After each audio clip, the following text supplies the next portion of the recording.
Hey, it's Conrad Thompson. Thanks for checking out the podcast here on YouTube. Be sure to hit the subscribe button and the notifications bell. You'll get a notice anytime we upload some new content. And when I'm not asking Bruce, hey, how big was Batista's? Well, you know. One of the things I like to do is help people save money. And if you're watching this video right now and you're in a 30-year loan, man, you're overpaying your single biggest bill and you may not even realize it. I want you to do a little experiment for me. Take your calculator out, multiply your monthly house payment by 360 payments. That's how many payments there are in a 30-year loan. That big scary number, that's your total of payments. You're looking at that number? You know you can do better. Keep more of your own money right now and go to savewithconrad.com. Or maybe you've got credit card debt. Man, it's not a matter of if I can save you money with that. Your average interest rate on a credit card is more than 20%. And by the way, all the interest you pay on those credit cards, it's not tax deductible. Whereas the mortgage interest, well, that is tax deductible. So if you owe this debt, it's up to you how to pay it back. Doesn't it make sense to get the cheapest rate possible and the greatest tax deduction possible? Find out how much money you can save right now for free at savewithconrad.com.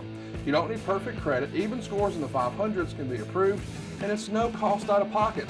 But maybe best of all, we're licensed in more than 40 states. We can help more families than ever before. But how much can we save you? Find out right now for free with a quick quote from savewithconrad.com.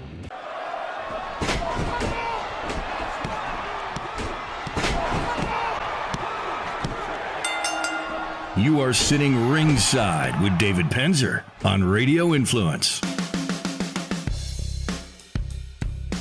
Welcome, ladies and gentlemen, to another edition of Sitting Ringside. My name is David Penzer, and we are so glad that you are back again this week to listen to this thing we call a podcast. Coming up, we're going to have a fun interview conversation with second-generation wrestler Wes Briscoe.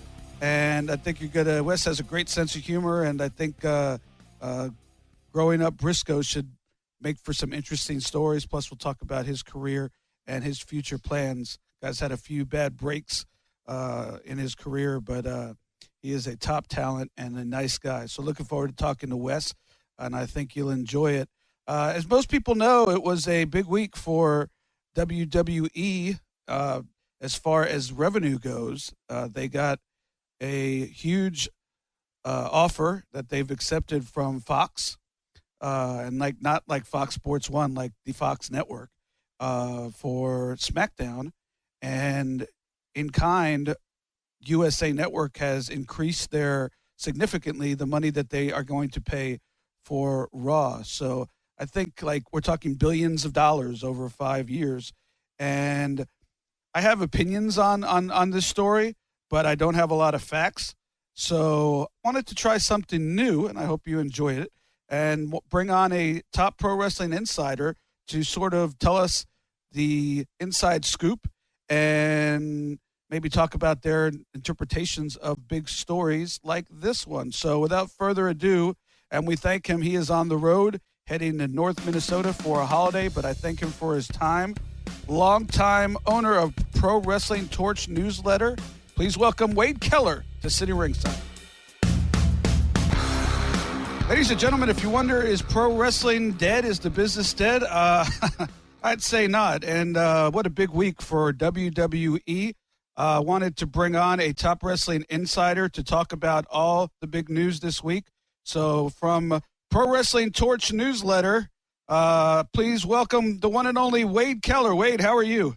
Doing great, David. Thanks for having me on. Yeah, hey, thanks for being here. Hopefully we could do it when big stories break. Hey, just to let you know how far back I go with I'm going to look like a mark, and I don't care. I was always so worried about looking like a mark, and now that I have my own podcast, I kind of relish in it. I subscribed to your newsletter when it came with like an 8x10 photo. That's crazy. That's going way back. Yeah. So how old were you when you first subscribed? Probably around 20, 22. Yeah. So how'd you hear about it? I'm 52 now. Alex Marvez, who we recently had on as a guest, I'm not sure if you know him. He of course. Kind of broke into business with him. He smartened me up to the Observer, and then once I read the Observers, I was hooked to get all the news I could. I was like a sponge dying to inhale as much information as I can. But yours is the second one I subscribed to after the Observer, and at that point. it kind of like word would get. I don't even remember how we're getting off subject, but just interesting story. I don't even remember how I would have known. There was no internet. Meltzer definitely wasn't, wasn't promoting you. I don't even know. That's a good question. But I ended up subscribing to about 6 or 7 of them. Steve Beverly had a one. I can't believe I remember that name. And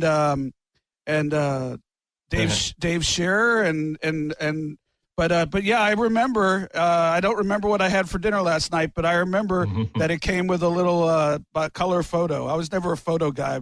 But anyway, we digress. Big week for WWE. I wanted to have you down and break it down for us, if you could. It is a massive week in WWE history. So Raw was picked up by USA and got a raise, I believe. They got a raise. I don't know if you call it a raise. They got more money. And then I think you could tell me if it was surprising. I hadn't heard any rumblings about it, but you're way, way, way more tuned to what's going on than I am. SmackDown was picked up by Fox, not like Fox Sports 1 or by like real Fox Television. And I guess you could correct me. I hear they're going to air it Friday nights. Yeah, I mean, right now, I don't know how much is verified, but because we're basing this on media reports from reliable sources. But the Friday thing isn't quite fully verified, by WWE saying, yeah, this is a final thing. But there was a media report out that the show's likely moving to Fridays, which is a big change for WWE. I mean, to have Raw on Monday and SmackDown on Friday goes back to a way that it used to be. And it comes with some pros and cons I assume Fox at $4 million per episode, which is crazy money, are going to want a live show. They're not going to want spoilers out. So I assume WWE's production crew will either be split in half or just, work early in the week and late in the week. Right now, it's really convenient because they can do back-to-back nights and the same arena sometimes on back-to-back nights and save on production costs. But unless Raw moves to Thursdays or Saturdays, they're not going to be back-to-back if SmackDown moves to Fridays. But it really does change things for WWE. It makes TV rights fees a much bigger percentage of the revenue pie than it's ever been. Doesn't make the $15 million in gross revenue they make from the network irrelevant, but they're making $16 million a month roughly from SmackDown now, not counting Raw. So, wow. And with the associated costs, profit-wise, TV just became a lot more profitable than even pay-per-views. The each individual episode of Raw and SmackDown will probably be making more money than the Sunday live events, the Sunday pay-per-views. But it's hard to gauge because how many people are subscribing just for the pay-per-views compared to other content. So it's it's not you can't do an apples to apples comparison, but it changes the industry. I mean, Vince is for 5 years now. Vince is going to be less accountable for some of the smaller metrics that used to guide him. David, from the Monday Night War era, the Tuesday ratings, you'd live and die on those. And now it's a shoulder shrug because, unless there's a big downward trend, it just, week to week and seasonal ups and downs just won't matter that much because they have this guaranteed money coming in for 5 years. Now, wrestling, it's not like there's like they cut a big angle and like the Attitude Era, like it's not really on fire. I mean, monetary wise, it's on fire. What is it that these networks are paying for so much money for that they're getting? Is it the fact that most people DVR stuff now, so they're looking for live television? Is that what the advantage is? Absolutely. You hit it. You hit it. I mean, it's crazy because wrestling was looked down upon, Jamie Kellner. Tell me about that. I remember that. Yeah, the head of TNT was like, wrestling, we're a highbrow drama network. And had the ratings, people who were part of the downfall tell a different story, and I'll push back against it. Had WCW been as strong as they were a few years earlier with ratings, and they weren't losing tens of millions of dollars a quarter, they would have kept them around. I mean, I think they would have found room in the portfolio for a show that highly rated, even if they had to plug their nose a little bit at the content. But it was losing so much money. There was so much political upheaval. And the ratings had sunk to levels that just didn't make it worth it because the advertisers weren't willing to pay for wrestling fans to see their ads at the same rate they were willing to pay for people who are watching close to 20 years later, more than 15 years later. And these networks are just wanting wrestling because wrestling fans 52 weeks a year watch as a point in television, millions a week, and the vast majority watch live still. And with Hulu and Amazon Prime, and especially Netflix, not to mention DVR on cable systems and Sling and all these other options, it really is a world where, USA Network used to be able to come up with hit dramas. Only 5 years ago, they were number one, and they had all these great, feel-good dramas with a blue sky and detectives doing zany things. And they can't get another hit because people are watching higher-end television on demand and binge watching on Netflix and Hulu. So wrestling is filling a spot now, and WWE is absolutely Johnny on the spot. They are in the right place at the right time to take advantage of this. This is not a result of them doing anything great in terms of storylines and angles and wrestlers. They are just steady, and they're reliable. And the good thing is 3 years ago, ratings were higher. Like Raw's averaging about a 2.2 2 years ago. They dropped down to a 1.8 something last year. This year, it didn't drop. It just stayed the same. Last year, it was panic that there were, not panic, but last year doing a 1.8 was like, oh God, when will this stop? The sky is falling. And now just steadying that is so much better than almost everything else on television that the networks are going, oh my God, the free fall stopped for them. It seems like they're steady at, in this 1.8 range. Let's sign them for 5 years. And I don't know that this deal will come up anything close to it 5 years from now because the landscape's going to be so different. Yeah. I get it. It's a wrestling podcast, but he's saving us money on our mortgage. Do you really trust this process? The reviews don't lie. 5-star review after 5-star review. We make it fast, we make it easy, and it's no cost or obligation. Give us a shot to earn your business. I'm telling you, you'll be glad you did, especially if you like keeping more of your own money. You don't need perfect credit or money out of your pocket, so what are you waiting for? Hurry to SaveWithConrad.com. They actually, and I think this is why they were panicking so much about the ratings drop. They cut the pyro. Is that correct? They cut pyro for a variety of reasons. I think they got tired of dealing with fans complaining about it because, it'd be one or two people in a building who would complain about ear issues or it startled them or gave them heart palpitations. But they were really trying to cut back on budget. I just think they looked at it and said, is this really delivering anything anymore? Is there any value in doing this and all the risks associated anytime you're doing that? And it just was like, big deal. They're just like, I think they gave it 8 seconds of thought and said, hey, is a pyro really doing anything for us? And they're like, no. Are we, is it irritating some people? Yeah. Will people miss it? A little bit, but they're not going to not watch because of it. And what does it add to our quarterly bottom line to make us look good? And someone said, well, we're spending this much per week times 13 weeks. We'll knock this off our budget. And that's more than 8 seconds. So maybe a minute. And they said, yeah, let's do that. That'll make us look like we're doing good things because now our profits will be higher than they would be. I'm amazed at how many people care about that and talk about it that much but people do, some people really miss it or think it's a big deal that it's not there. So here's the $1 million question, Wade. And billion. The main reason I wanted to have you on, which show becomes the A show? That's a great question. I think there's a chance that the roster split ends, that they merge the rosters, because I don't think Fox is paying top dollar to not have Ronda Rousey and not have Roman Reigns and Brock Lesnar and Seth Rollins. But I also think they want Shinsuke and Daniel Bryan and AJ Styles. So my hunch is a year and 3 months from now, and I'm like 55-45 on this, I'm not strong, but I'm leaning towards them just merging the rosters because the shows aren't on back-to-back nights anymore.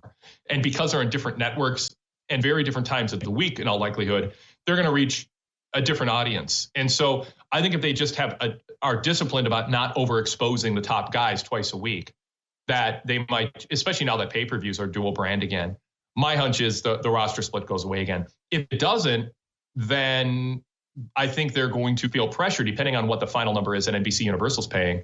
They're going to have pressure to make those rosters truly even looking so that Fox doesn't look and go, well, Brock and Ronda and Reigns are on Raw and John Cena's never on SmackDown. This isn't fair. That's not what we paid for. So, yeah, I assume that there's something. Vince is getting this money either, WWE's getting this money either way, but they want their partners to be happy. And they want the viewership to be strong enough that they get a good reputation. And by the way, it still matters how many viewers they have, because if they have more viewers, even if the flat fee for their revenue was the same, they want people watching because those people turn into ticket buyers, merchandise buyers, and network subscribers, and social media statistics. So they still have an incentive to have as many people watch as possible. Not to mention, 5 years from now, they'd like to look good enough to get another big TV deal. So you can't ignore the ratings for 4 years and then decide to try in the 5th year. You got to try the whole time and not lose people. So I think SmackDown and Raw become equals. I think that it'll be hard to tell the difference with the kind of money that both shows are getting. And certainly Fox Broadcast Network and getting co-promoted on NFL games and stuff, that's going to give off the vibe of it being the A show. I agree with you 100%. In my opinion, and which means nothing to them, but in my opinion, they need to cut the separate brands when they do this. If you have all the talent on both shows and you tell stories Mondays to Fridays to Mondays with a Sunday pay-per-view thrown in the middle once a month, to me, that's the way that you keep everybody happy. I agree with you 1,000%. Yeah. Yep. And I mean, I think you can do it the other way, but I think it's more difficult. Like you said, why is Cena on USA? Why is Rousey not on Fox? We're Fox, They're USA. We're It opens them up to too. In my opinion, I could be wrong, but it opens them up to too many problems and hassles. Hey, Wade, real quickly, on a scale from 1 to 10, 1 being not at all and 10 being shocked, how surprised were you that All In sold out in 30-something minutes? 7. I was surprised. Maybe 8. I mean, under 30 minutes, 8. Under 2 hours, 7. So, I mean, if we're splitting hairs in terms of how quickly it happened, probably an 8. But I didn't have any confidence. Like this was just unprecedented. Nobody had ever tried this. Nobody ever made a big deal through social media with big stars from the indie scene in New Japan on billboards and doing the social media push and using the podcast network. Not Capital Podcast Network, small P, small N, just the network of podcasts out there to promote an event like this and build goodwill for a couple of years like they have. No one had ever tried it. So nobody knew. Like, I think Cody is honest when he says he thought it would take a month to sell out, but that they'd have, 6,000 tickets sold the first day. So, that's where 7 and 8 comes from. But I can't say that it was like that. It wouldn't have shocked me if they ended up with 8,000 sold and didn't sell out. That's not an unreasonable, that would have, I think, still been a success, just not reaching their goal. But this was special. I don't know if they can repeat it, but I don't know that they can't on a regular basis. Not every month, but I think they will and ought to try, because I think they're onto something. And I do think there's just a sense of wanting to support owned and operated big time show that where the wrestlers own and operate the show. They promote it, and there's not a corporation. I think the sellout was an endorsement of the Young Bucks and Cody and Kenny Omega in that group, but it also, I think, was a statement against WWE's war on fans, especially the male demographic who feel like they're not being served. Yeah, absolutely. I would have thought they would have sold out with a walk up, but I would have never thought in a million years. And like we've said before, your ear is way more glued to this than I am. But I was shocked, but I'm happy for them. It takes some cojones to put your money where your mouth is, and they did, and it worked for them. And like you said, whether they could do it again, a lot of that, and this may be a conversation for another week, but a lot of that may have to do with how aggressive WWE starts using some of that money to go after talent.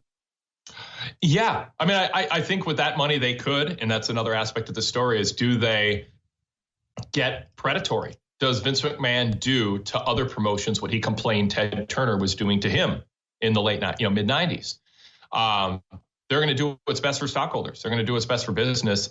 And they certainly don't have to penny pinch when it comes to talent. And they might make some offers that some wrestlers can't turn down. That said, there's this flip side, which is now that they have so much money coming in, maybe they're not predatory or petty or not worried about these other smaller groups. And they're just like, Jim Ross would always say it back in the day with the online Ross report on WWE.com. We want the competition to do well. They're not a threat to us. I'm not sure how much that was shared with other executives, but WWE might take that attitude, which is, hey, if other guys are doing well, that just makes the industry better and stronger, and it helps develop talent. And, look at how Drew McIntyre left and now came back a more polished act. They can benefit from that happening, even if it's outside the auspices of NXT developmental. Absolutely. Hey, thank you. I know your time was extremely valuable today. Thank you so much for your take on the news. Big week for WWE, big last week for All In. And go to pwtorch.com and check it out if you haven't already. Wade, thank you so much, and appreciate your time. Thanks, Dave. Appreciate it. City Ringside is sponsored by Good Cigar Company, and we've been talking about this for a couple weeks. Father's Day is getting closer, and forget brunch this year or Hawaiian shirt. Do something different for Dad. Give him his own personal tobacconist with a Good Cigar Company subscription. As a matter of fact, take him to brunch, and then you guys could smoke a cigar just to sort of end the day on a good note. Good Cigar Company gives you everything you need for a great price, $30 plus 10% off just for our listeners. Cigars have always been great gifts, but if you are a novice, if you're not an aficionado and you walk into a cigar store, it could be darn hard to navigate. It's hard to tell what scent you want, what strength you want. But Good Cigar Company makes it simple. Just pick a strength level, and they send you top shelf cigars at a great price.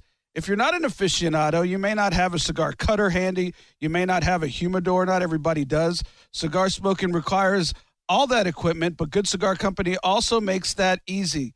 Each pack comes with premium cigars and everything needed to light up. The pack itself even acts as its own humidor, so the cigars stay fresh for months. You could go on their website, goodcigar.co, and they show you right on the front page everything that comes in a pack. 2 premium cigars, double guillotine cutter, humidity sealed pack, as we mentioned earlier. They include detailed tasting notes. Also, if you're a novice, how to smoke a cigar guide, and they even provide the matches so you can light up when it's time. Go to goodcigar.co, that is goodcigar.co, and use the promo code RINGSIDE for 10% off any subscription. Great Father's Day gift. So go now to goodcigar.co, enter the promo code RINGSIDE. You'll be glad you did. Ladies and gentlemen, it's one thing to be a second-generation wrestler. There are a lot of them out there. It's another thing to be a second-generation wrestler under the Brisco family name. Jack Brisco, former world heavyweight champion, and my next guest, father, Jerry Brisco, legendary figure in the sport of professional wrestling, and still works for WWE, finding talent for their performance center. So please welcome. He's also a good guy, and I'm happy to call him a friend. Wes Briscoe, welcome to Sitting Ringside. Glad you're able to pop on. Oh, man, I've been waiting so long to be here on Sitting at Ringside, man. I can't believe you finally had me on the show, man. We've been friends for a very, very long time now. Finally, you got me on the show. I was going to leave this question to later on, but since you're being a wise ass, which is fine, I'm all for wise asses. So I thought I'm going to ask this question first. What's worse, your boss being Dixie Carter or Brian Knobbs for Legends of Wrestling? Oh, you know what? I'm going to have to say Dixie Carter, because you know what? I can tolerate Knobbs, and at least I can talk with him. Dixie, there really wasn't no talking with her. Her way or the highway. So you weren't a Dixie Carter fan, huh? You know what? To be honest with you, I was cool with her. I really had no problem with her. Never had any issues with her, or just never, you know what I mean? There was never, I just felt like this didn't run her company the right way. You know what I mean? Like, she had all the talent in the world, and she just didn't use it the correct way, because when I was there at the time, our roster was hot, and we were doing really, really good things. And, you know, from top to bottom, we had top players, and for some reason, they just kind of just let it go. I don't know. It just kind of went downhill. So, you know, but Ryan is doing a really good thing with Legends of Wrestling, him and Goldberg, and I feel really blessed to be a part of that stuff, and they're doing really good shows all over the place. So everyone should definitely check them out at Legends of Wrestling. Good plug, and yeah, I wonder what Dixie Carter is going to think of that Brian Knobs is a better person to work for. We'll get back to TNA, but I've been open about my feelings of Dixie. Dixie was always good to me. I don't have a problem with her whatsoever on a personal level. It just I always wondered. It always seemed to me like it was more important for her to get Twitter followers than it was to put out good product that was profitable. So, and you know what? And I totally agree with you. She is. I have no problems with her at all, and I think she's a great person. But business-wise, just like you said, she was more worried about getting her action figure out than trying to get other young talents' action figures out, or trying to pump young talent and create them to the next level. Yeah, as we've seen a lot in this business, it's easy to want to be the star, especially when you have the final say. So, speaking of being a star, you're come from a lineage that's pretty unbelievable in amateur wrestling and in professional wrestling. So I'm curious, what age did you realize what your dad did, and what did you think about it? I mean, I've always knew what my dad did. Like, I always, because I grew up in the business. And of course, having guys like Andre the Giant show up at your house, and, people like Blackjack Mulligan or Wahoo, or just, you know what I mean? Hillbilly Jim still in my bed at like 12 o'clock at night. You know what I mean? Like, I've always knew, because you don't really come across guys. Hold on, you were in bed with Hillbilly Jim? No, I was sleeping, and I guess it was one night after the show, and then my dad's like, "Oh, all the boys come stay at my house." So everyone came to my dad's house, and my dad, of course, kicked me out of the bed, and I just sleep on the couch, and Hillbilly Jim stole my bed. There you go. That's a story. Yeah, you can say to a guy that's, 6'7" and well over 300 pounds. Well, you know what they say? They say, don't go messing with a country boy. Yeah. Sounds like lyrics to an entrance song. Yeah, I would mess with them this age, but, of course, being, a little 10-year-old, I didn't know what to think. So you always knew what your dad did. Oh, at what point did you realize this is pretty cool, or this isn't cool, or, here's the thing.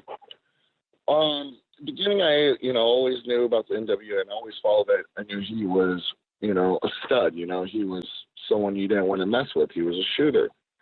And then it became about middle school, right before high school, where they started doing the Stooges gimmick. At the time, I have that question written down. You must have been in high school. Yeah, and at the time, I didn't really understand it. I was like, man, I always, thought my dad is this badass, and here he is on TV wearing a dress. And, of course, he's on the, top segments with The Rock, Stone Cold. I mean, some of his segments drew 8. Some of his segments were some of the highest segments on Monday Night Raw during the Attitude Era, which that's pretty crazy, just being a stooge. And, two, he was also, a 2-time hardcore champion at the time, but it was weird, because I got in a lot of fights in school and stuff, because people would make fun of my dad and be like, "Oh, I saw your dad on TV doing this and this, and your dad's a joke. He was wearing makeup." And I always looked up to my father, so I'd be like, "Hey, don't talk about my dad, or you're gonna get punched in the face." Yeah, it's amazing how the business has evolved. That a guy with the reputation in this state, in this city of Tampa, Florida, that I live in, and you grew up in, that it would get to a point where your dad was, wearing dresses, and kids were making fun of him, because when I was growing up, the Briscoes, along with Dusty Rhodes, were as big as you could get in this territory. Well, not even that, my dad and my uncle with legendary amateur wrestling. Yeah. They were, legit. My dad and my uncle were legit badasses. They were someone that, whether it was in the ring or out of the ring, that kicked your ass. Did you? Yeah, I know that for a fact. Did you? Not that they've ever kicked my ass, but I know of their backgrounds. Like I said, growing up as a fan of Florida wrestling. Did you follow wrestling as a fan, or was it more that, this is something my dad did? You know what? I've always been a fan of it. I mean, how can you not? If you're not a fan of it, then you don't ever fall in love with it. You kind of got to be a fan to fall in love with it. And I always loved the art form. I've always, been a super fan of it. But at the age of at the end of high school, I kind of want to went my own way. I kind of want to do something different. So that's when I chose the route of becoming a professional wakeboarder. and I got to travel all over the world and have my own professional wakeboarder. I was in the X Games. I got to do all these crazy extreme sports and bungee jump. And I kind of wanted to kind of set myself and make my own path a little bit away from my father. And then all of a sudden, I was sitting with my Uncle Jack, and he was telling me some stories, and I just somehow something got a hold of me and just got that itch. And I talked to my dad, and I was like, I want to start training again. And he goes, are you sure? He goes, I'm not going to let you do it unless you're 100%. You're 110%. You're going to give it your all. And I was like, yes, sir. He goes, you're done with wakeboarding and all that? I was like, yes, I'm done with it. I have a passion. I have something in me that's just burning that wants me to get in that ring. So that's when I started getting back in the wrestling ring. I know that back in the day, nobody ever talked about this, but, like it or not like it, it's a whole different world we live in right now, and everything's pretty much in the open. How much, if anything, did your dad tell you about the inside of the biz, and what age would that have been that you were smartened up? Smartened, I don't really understand the question, to be honest with you. Smartened up as in... Well, when you were 10 years old and your dad was on TV shooting an angle with Nikolai Volkov. I'm just pulling a name out of a hat. And Humperdinck and Bugsy McGraw. Did you at any point did you really think he was getting beat up, or did you understand? Well, to be honest with you, at that age, my dad didn't let me watch it. Watch it at that age. No, he kept that separate. He didn't really want me as a little kid like that to. I wasn't. I never saw that.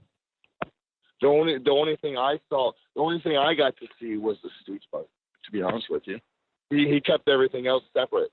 He never let you watch championship wrestling from Florida. No, not until I started following wrestling and falling in love with it and watching that stuff.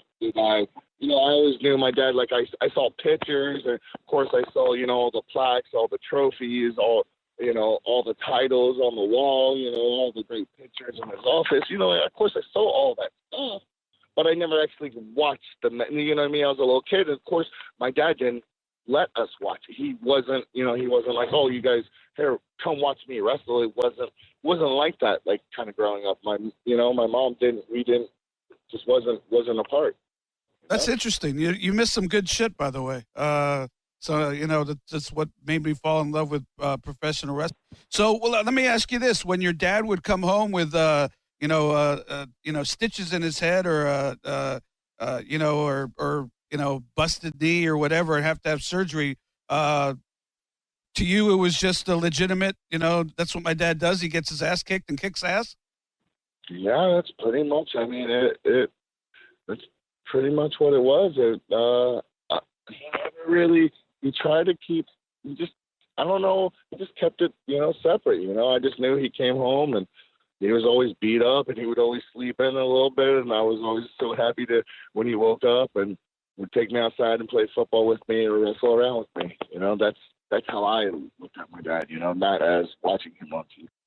I know to you this is your life, and it's like, why am I talking about this? I lived it, but I think to your ordinary wrestling fan, it's early in this podcast history, I spoke to Nick Patrick about being the son of the assassin, and he had a totally different story. His dad brought him around a lot, when he was 11, 12 years old. So you never know. It was a totally different business back then. I would never really ask that question today if I was interviewing John Cena's son, just throwing something out there. But the way it was back then, just always something that interests me, and I think other fans of how what he did, and it's so interesting to hear that. I was going to ask you about your thoughts on their heel run in the NWA. While Jack and Jerry Brisco were mostly baby faces their entire career, I thought some of the most entertaining stuff they did. And I guess you didn't see it at the time. Not sure if you've seen it since. Was when they were heels in Jim Crockett Promotions. Did you ever get a chance to see that? And I wonder what your thoughts were, because they were great heels. Oh, my God, they were some of the best heels. They were always baby faces. They were always, that fire-up baby face. And for once, they got to be bad guys. So they got to, let loose and have fun and be totally different. And they really enjoyed that era. And as you can tell with those matches, some of those matches are just legendary. I mean, they just are so entertaining and really fun to watch. And of course, I've seen every single one. I've studied every single one, not just because of my dad and my uncle, but because of Jay Youngblood and Ricky Steamboat, two of the greatest baby faces ever. Absolutely. It was great stuff. I always wondered if it was right around then that the territory business went away, but I often wonder if they could have come and done one big angle on Championship Wrestling from Florida, maybe against Kern and Graham and turn heel. That would have, I guarantee you, that would have done some unbelievable business, but it just wasn't meant to be. So before we move on to your career, Wes, I know you said that you didn't get to watch when you were younger and didn't know what he did. Any good Jack and Jerry Briscoe stories once you realized what he did for a living? Like what type of stories? I don't know. Did you ever go on the road? You told the story about Hillbilly Jim sleeping in your bed. Did you, just curious what you thought of your Uncle Jack, Well, I mean, what I thought of my Uncle Jack, he's absolutely a legend, a hero, a guy that gave back to his community, someone that I've looked up to with, and someone that hopefully I can be a man that he was. He was a unique human being and someone that was very, very special to me, dear to my heart. And I miss my uncle tremendously. And he is someone that I will always, always, always look up to as a role model and as a hero. My Uncle Jack is the man. Absolutely. I'm assuming that you did amateur wrestling in high school? Yes. Amateur wrestling. I was a four-time Western Conference champion, two-time state champion. I have 2 different black belts in Taekwondo and Kung Fu. Oh, wow. So you earned your keep as a Briscoe for sure. Do you ever think about doing it in college, or is that when you took the left turn into wakeboarding? Oh, that's when I wanted to do wakeboarding. I just wanted to do something different. I had scholarships and people were offering me to, go wrestle for the colleges, but I wanted to do something different, and I wanted to step outside of the realm and do something just totally, totally different. And, I have no regrets. So you said that your dad, like when you were younger, would do some amateur wrestling with you. At what age do you decided that you wanted to follow their path, and you had the vision for it? Is that when he started training you a little bit on professional wrestling? He didn't train. He trained me a little bit in the beginning, but he left the training up to my coaches, which was Steve Kern, Norman Smiley, Dr. Tom Pritchard, Dusty Rhodes, and that's who he left the coaching up to.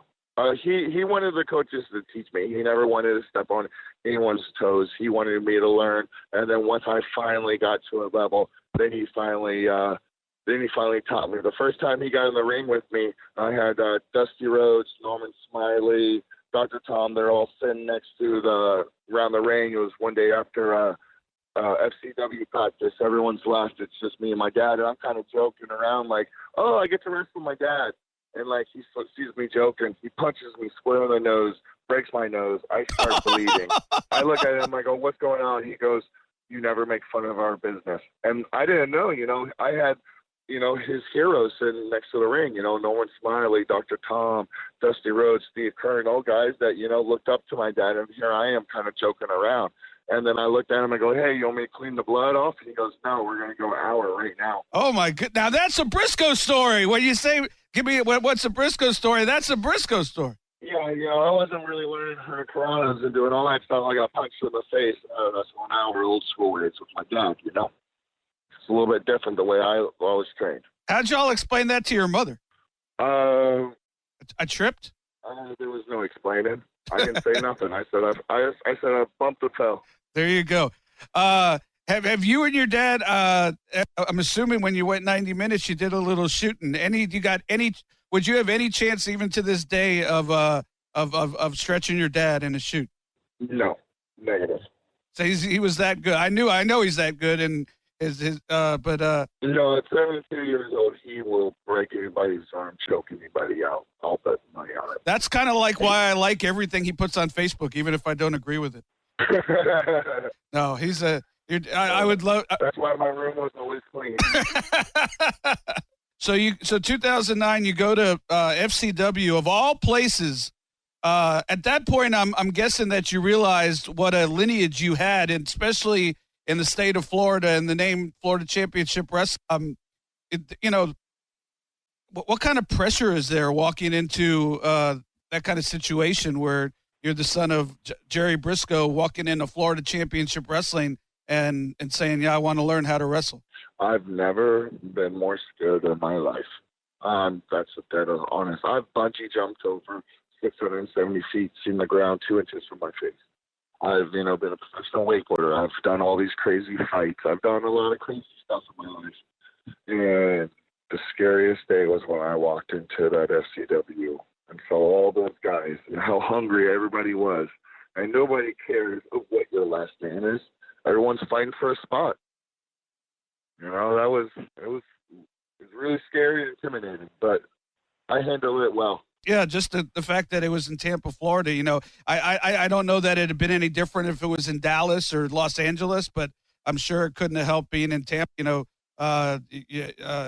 Your family has businesses here, and just superstars in this business and heroes in this town. So yeah, that took balls walking in there, and so tell me about your time in FCW, other than your dad punching you in the face and straight for an hour. Man, I had some of the greatest times of my life. I met some of my greatest friends, from Johnny Curtis, which is Fandango, Keith Slater, Bo Ritondo, Roman Reigns, Wyndham Rotunda, which is Bray White. All those guys are truly, truly good friends of mine. And I was tag team champions with the Xavier Woods, which is part of the New Day. Me and him were going to be, we were about to debut on Monday Night Raw, and the night that we were about to debut, we had to lose the tag team titles, and I ended up blowing my knee that night, and the rest is rest. Once I got hurt, and it's that program, so then I got released, but I had a really great time there, and I learned so much, and the coaching and the staff and just learning everything about the business, that's really, truly the greatest place to learn. I mean, the Performance Center, FCW, whatever you want to call it, WWE Developmental, that is the place to learn, other than the Monster Factory, and there's a couple other good places, but to really learn your craft and get the exposure with the TV, the cameras, knowing your time, knowing how important the referees are. They make sure you know everything from top to bottom. Yeah, and there's people talk about who are the most famous trainers, and Steve Keirn to me is totally under. If you make a list of who are the best trainers in professional wrestling, he doesn't get the credit that he deserves. I know he just got an award at Cauliflower Alley Club recently out in Las Vegas, but if you look at some of the wrestlers, the list of wrestlers that he's produced, it's really like not only a who's who of the top independent guys in the last 20 years in the state of Florida, but also most of the top guys in WWE right now. Yeah, too. I mean, you got to also look at Dr. Tom Pritchard, which trained The Rock, Steph McMahon, Shane McMahon, Dr. Tom Pritchard trained Kurt Angle, some of the top people, Dr. Tom Pritchard, trained everybody. And Dr. Tom is the best with training. He is the best at learning the fundamentals, learning the proper way to hit the ropes, learning, the proper foot steps, not wasting one motion in the ring. And he's one of the greatest teachers I've ever been blessed to be in the ring with. And man, if any young wrestlers get a chance, please go to one of Dr. Tom's seminars. You will learn so much. Talk about working with Dusty Rhodes. I know he was there helping with interviews. Oh, and one more thing. I actually went an hour too with Dr. Tom. There was one time in FCW, it was mandatory that everybody had to at least do one match, go at least 1 hour, and do one match for an hour in front of all the boys. And everyone was kind of scared. And Dr. Tom's like, I'll be the first guy to get in there. And everybody was scared. And I was the first person to raise my hand. I was like, I'll go an hour. So me and Dr. Tom went an hour, and what an experience that was. One of the greatest experiences of my life.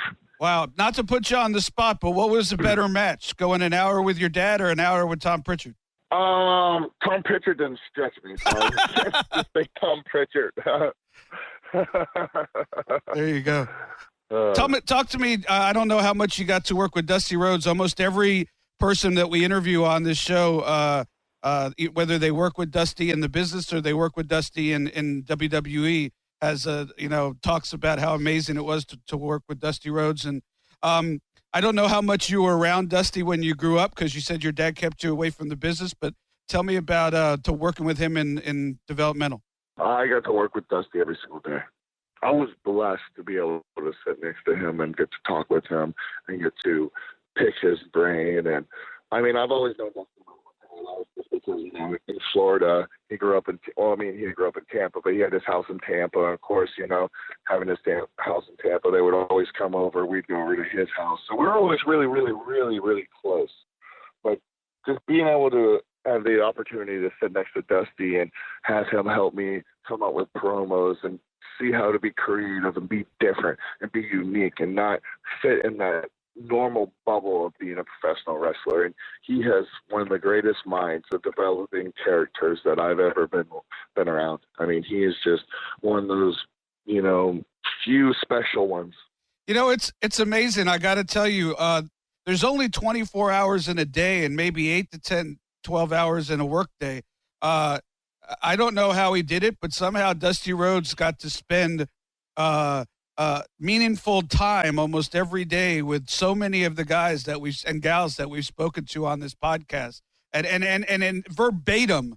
I mean, it's the same you just said. I got to spend every day with Dusty, and it was precious, and I learned so much, and Tyrus and Allie, and just so many. Whether it was somebody like Allie who just went there for a weekend, or somebody like Tyrus who worked with him, for over a year. But it's just amazing how. Well, I'm gonna also tell you something about that. Come with some a bullshit idea, or don't come 100%. He'll kick you out of his office, and he won't give you the time of day.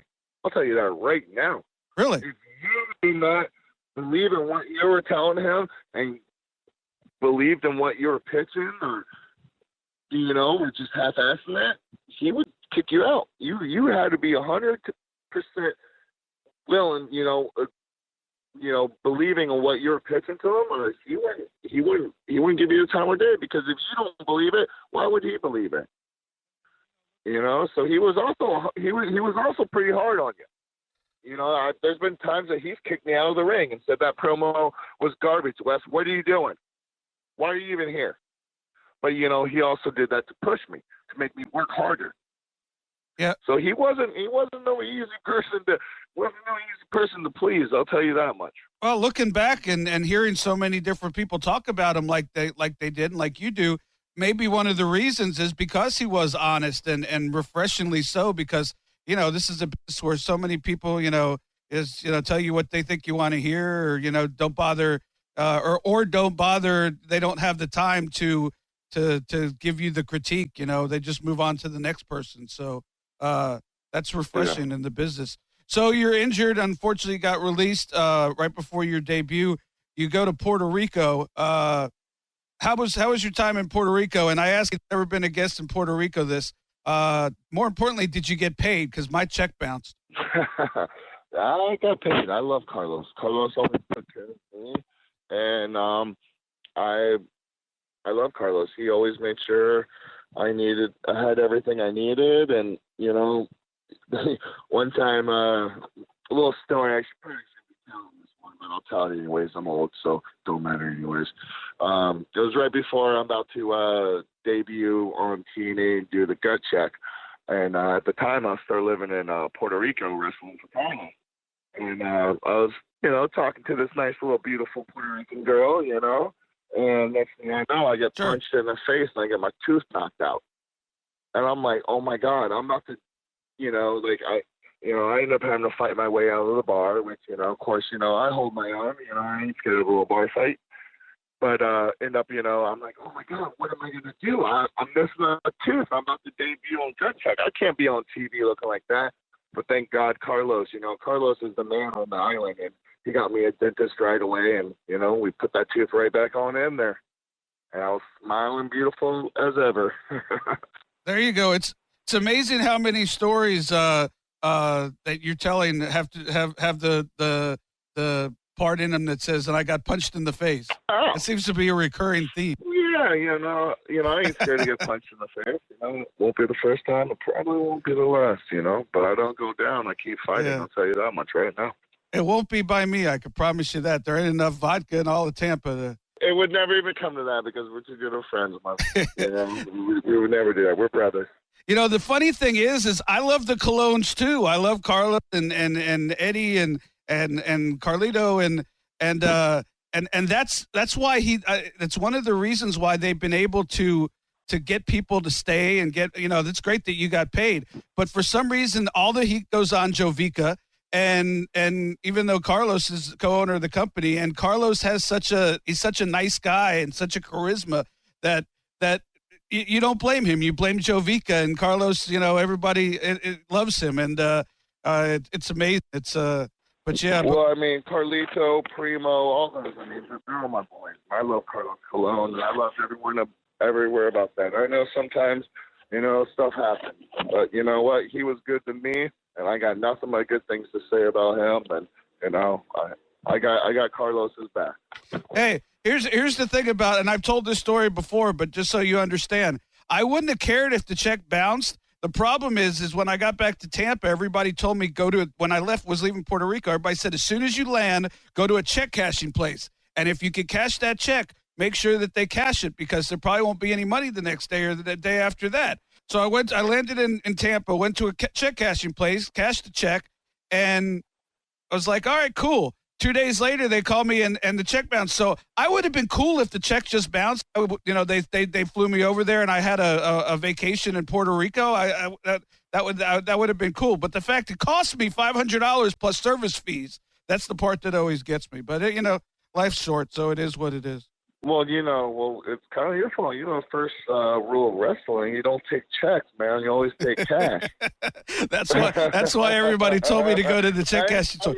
You always take cash. You get the cash before you lace up them boots. Hey, when you're a 5'6" unathletic 40-year-old ring announcer on the island of Puerto Rico, and they say we're going to give you a check, you take the check and hope for the best and get and I'm just going to tell you. So you might have been able to ask for cash, but this unathletic SOB was going to take whatever they gave him. I have no hard feelings. I just like to mess with them, and God bless them. They're finally getting back up on their feet, and I heard they're going to actually have anniversary shows this summer. So great for them. Because yes, I'm gonna actually try to reach out to them and do one of the shows for them for free and come out there and support and try to help the island and do what I can to, help back. I donated a lot of clothes, donated a bunch of money and clothes that I rounded up from a bunch of friends to try to help to the island because I lived there for a year and a half.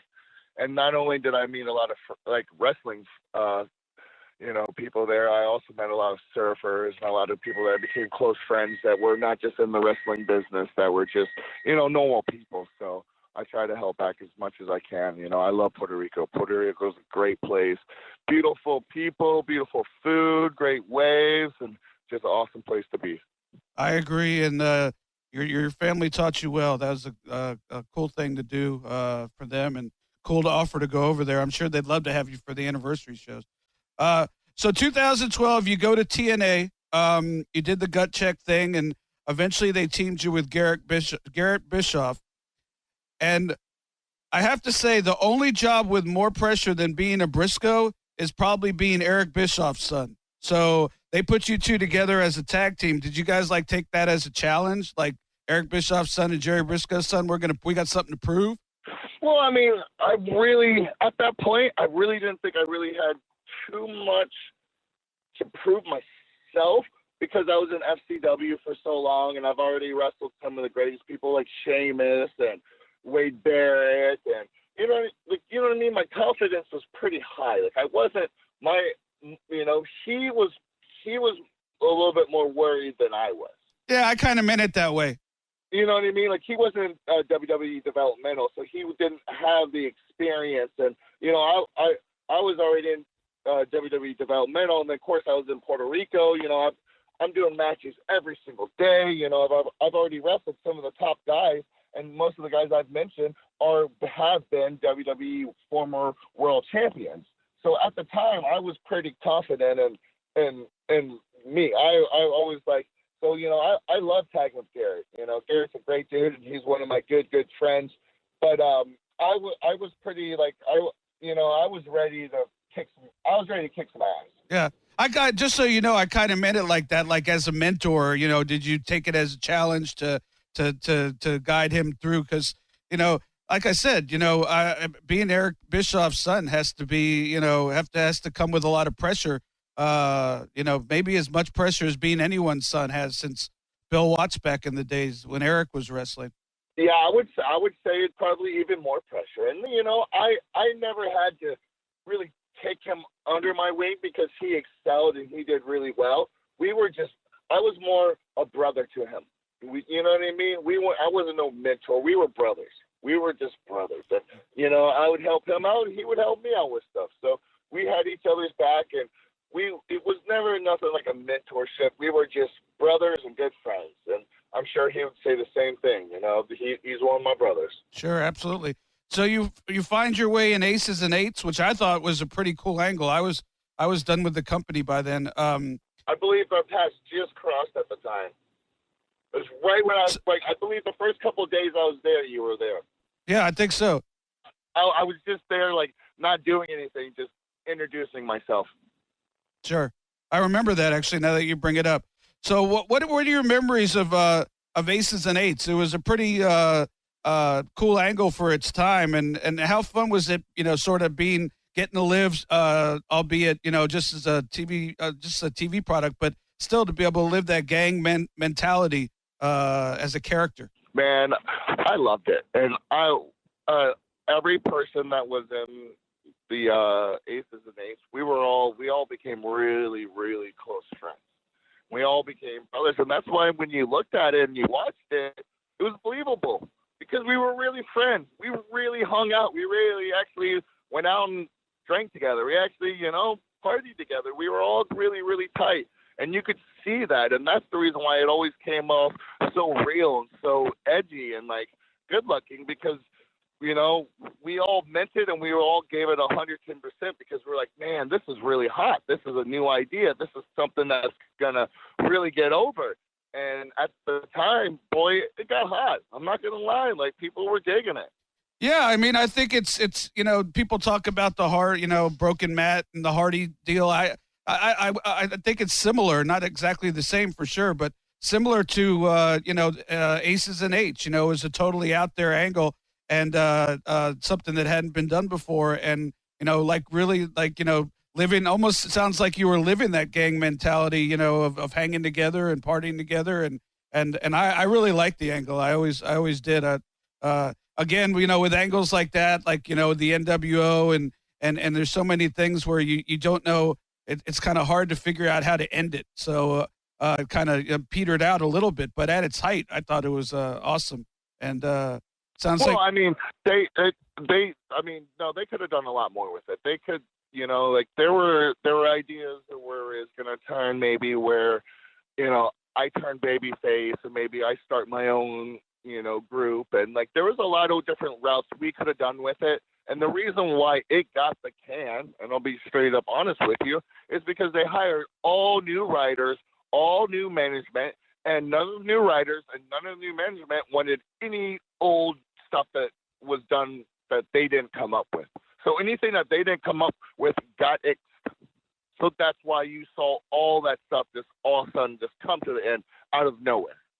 Yeah, it happens much too often in our business, unfortunately, and I lived it too. You know, WWF bought WCW, as you know, and, you know, we were going to be a whole different brand and you know, then have the Super Bowl of wrestling, and it only took a couple of weeks before they basically killed off an entire company brand. So unfortunately, that seems to happen a lot when there's change of management. People want to do their own stuff, even if there's stuff that they're inheriting is pretty damn good. It's unfortunate. Yeah, and we were the top selling merch. We were doing really well. We were doing really, really, really well. And it is what it is. And I had a blast, and I don't look back at it. And all I can say is I had a really good time, and I enjoyed every minute of it. Any other thoughts from your time in TNA? To be honest with you, I just want to give out a couple of shout outs. A guy that really took me under his wing and really didn't have to. Austin Aries, man, he was a guy that took me under his wing, and Devon's another guy. Devon and Austin Aries, those two guys, and Samoa Joe. Austin Aries, Samoa Joe, and Devon, they took me under their wing. Everyone else kind of standoff, you know what I mean? Kind of stayed away from me. And those guys would let me hop in their rental car. Those guys wouldn't let me pay for a hotel. They'd let me stay in there with them for free. They just share knowledge with me. And, those three dudes, I really, really, and I never knew any of the guys before that. So that was kind of cool. I knew Knox beforehand. I knew Garrett beforehand. I knew Luke Gallows beforehand. I've actually wrestled Luke Gallows a couple times in FCW, but I never knew Samoa Joe, and I never knew Austin Aries. I never knew Devon, and those three dudes, they really, really took me under their wing and really showed me the ropes, and didn't make me have to pay for my rent-a-car, or didn't make me pay for a hotel room. They were like, "Come on, Wes, come stay with me, or hop in my car. I got you." And truly respect for it and not expect anything out of it. And, of course, I'd buy them dinner or whatever I could to do to just show them respect. They're like, "Hey, I respect what you did for me, Yeah, I don't know Austin Aries all that well, but I know the other two real well, Samoa Joe and Devon, and that's the kind of guys they are. They're great guys, and I'm sure Austin Aries is too. It seems like, was he a vegan back then? Yeah, he was, and actually, I tried some of his vegan food, and some of it wasn't so bad, believe it or not.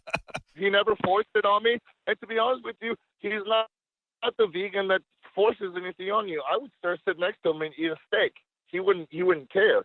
You know what I mean? That wasn't, he never would push his values on him, but I would always try stuff. He would always offer it to me. When he offered to me, I'm going to at least try it. I always thought you might as well try everything once, you never know. You might like it. Sure. But we shouldn't expect a vegan Wes Briscoe in the future, is what you're saying. That's not going to happen. I'm telling you that right now. But I do support Austin Aries, and people should go check out his book. I believe it's called Food for Fight. His book, Austin Aries' book. I believe it's on Amazon. Check it out. It's a good book. You're good at this promotion thing, man. You should do it more often. I would find some people to pay me to do it. I'm on. There you go. We're going to get to that part in a minute where you can tell them where to find you. I do want to point out you went to New Japan Pro Wrestling in 2014 a couple times.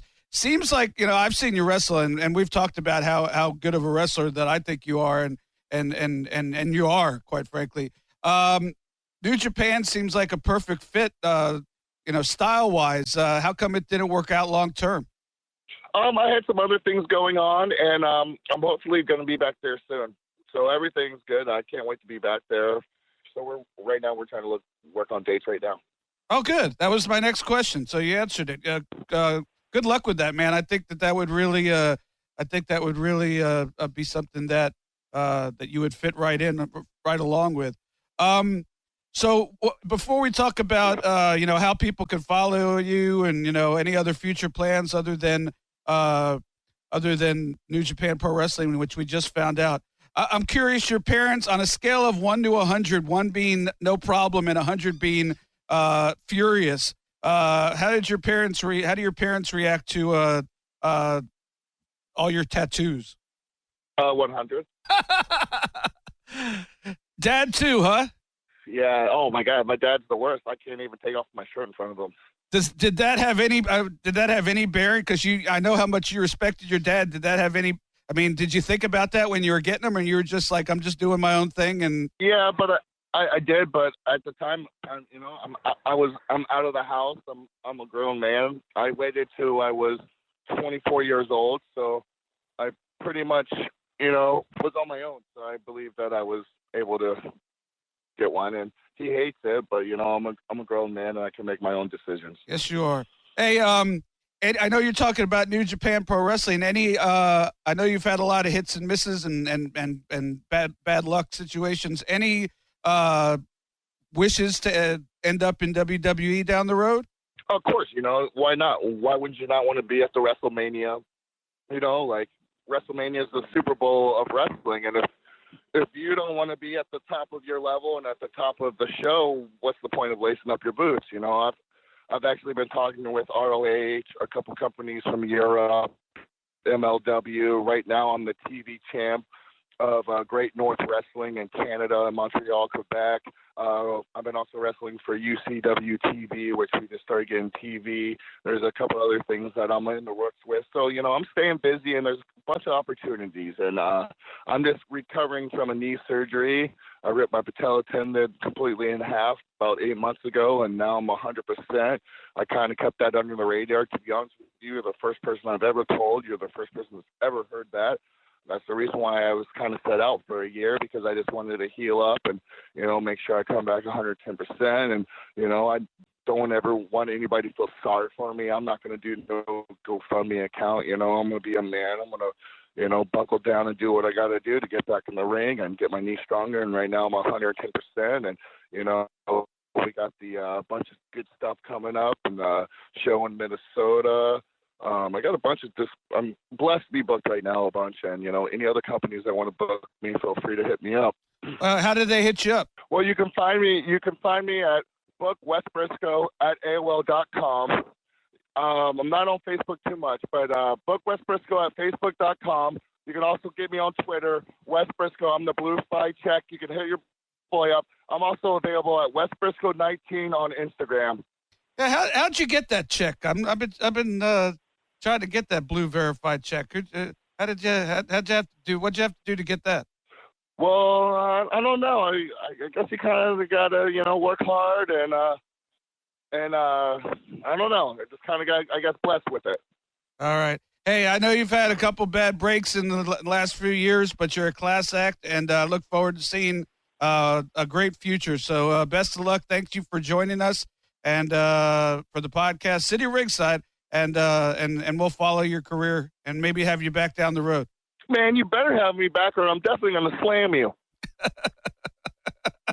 In that case, let's book it now. No, but thank you so much for having me sitting ringside. I truly, truly am honored to be part of you guys' show. I love your podcast. I love what you guys are doing. So everybody, please check them out. They're a great group of guys. I love it. And thank you for having me on your show. Hope you enjoyed that interview. I like to say conversation. Hope you enjoyed that conversation. I always knew Wes is a great storyteller, and I love the fact that his dad punched him in the nose, and mom didn't even ask about it. Gotta love wrestling families, and that's one of the reasons I wanted him on, and I hope to see him for many years, because he is a good talent and a good guy, and I thank him for coming on and talking his life as growing up Brisco with me here at City Ringside. Also want to thank Wade Keller from Pro Wrestling Torch. You go to pwtorch.com, jumped on his way on a vacation to talk about the big WWE money news. And I'm sure there are people in Stamford, Connecticut, especially those who have stock options, who are have a big smile on their face and maybe a bottle of champagne popped, because the advantage of getting an extra $2 billion with a B over the next 5 years is a hefty sum, not to mention that their stock prices at last glance were through the roof. So thank you to Wade and to Wes. Let us know what you think about having a Wade Keller on, a wrestling insider, to talk about breaking news. Don't want to do it every week. I really like the conversational format that we do here. And but once in a while when there's a big story, I think it might be fun. And so let me know. I'd love to hear back from you guys. And you guys are great on Twitter.